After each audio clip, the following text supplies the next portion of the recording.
This video is brought to you by Miniature Market. Thousands of board games, miniatures, and paints, discount prices at miniaturemarket.com. Hey everybody, it's your old pal Rob. Today I wanted to talk a little bit about standees. Okay, my good friend Michael from none other than League of Dungeoneers just sent me a whole slew of standees, and I can use them for so many different games.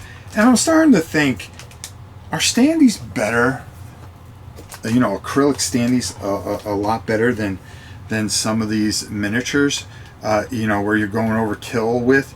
You don't have to paint them. You don't have to do anything with them. And with the right art and the right distribution for them, they really stand out. And I wanted to show you some of these sheets that he had sent me because they're absolutely beautiful. As a matter of fact, I've been playing a lot of Warhammer Quest and actually Mordheim and stuff, and I've actually used the standees, and I found them to be just very quick, effective, and the art is beautiful, and they don't take anything away from the game. They really don't.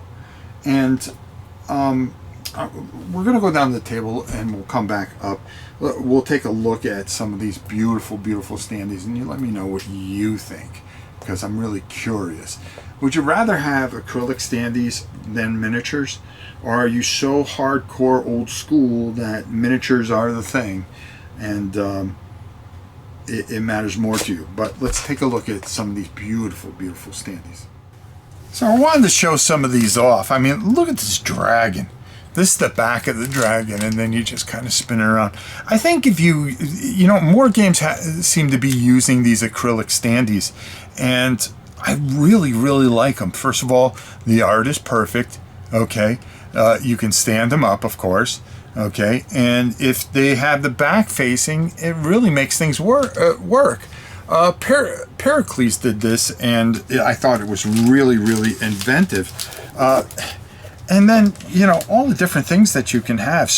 You know, like here I have spiders, I have skeletal beasts, minotaurs. You know, it just adds, if you are playing an RPG or you are playing a game that, you know, maybe has a supplement where you can go, you know, you have to go out and buy certain things. Maybe you don't have to if you have these standees around, and especially from our good friend Michael from League of Dungeoneers. I mean, look at the knights that you get, frog people.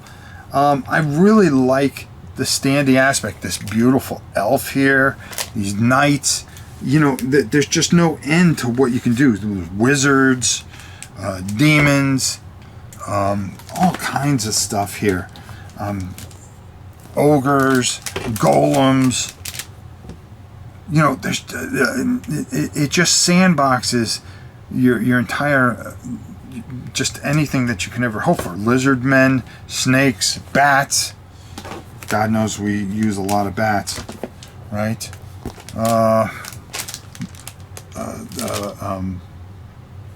Griffins. Just beautiful stuff that he sent me, and quite a bit here too. So, I mean, I have even more here that I can show you. I mean, look at these beasties, and then this dude for any little monk. Take a look, okay? When you're going to do an Egyptian theme Warhammer Quest thing, so I can use some of these standees for it.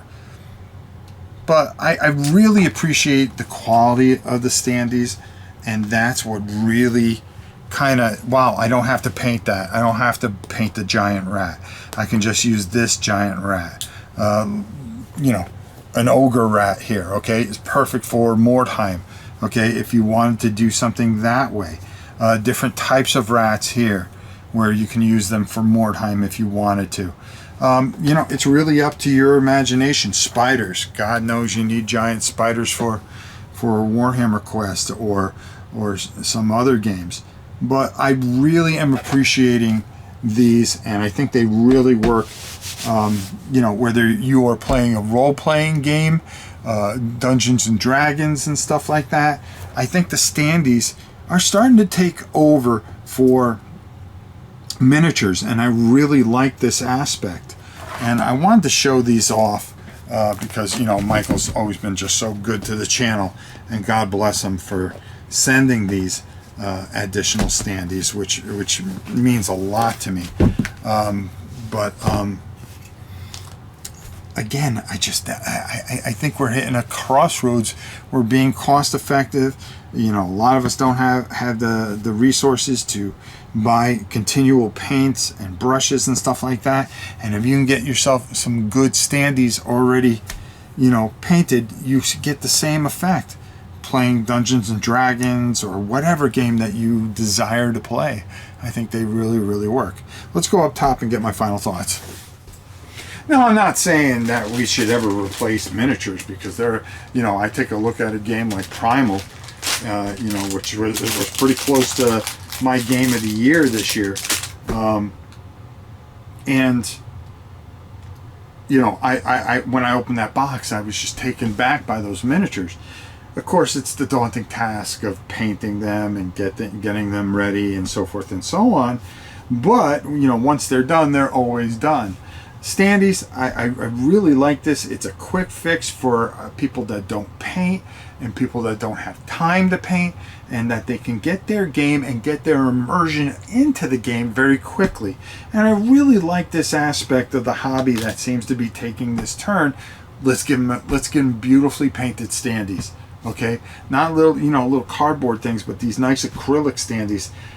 You know, League of Dungeoneers does it fantastic. Okay, where now you have this sandbox and you can do just about anything, and that's why this is one of the best games ever made. And you know, you take Little Monk and what he creates for Warhammer Quest 95. Now, if you don't have it, you know, I understand, but for somebody like me who has played this game for years, and I can improvise some standees in there instead of, you know, for some of the expansions that he puts out, it really makes a big difference. I'd love to hear what you have to say about this particular subject and how it works for you. And let me know in the comments. As always, would you rather have standees than miniatures? Would it make your life a lot easier? I think so. Or are just miniatures just always going to be the standard? I'd love to hear it. Until next time, it's your old pal Rob. We'll see you soon, everybody.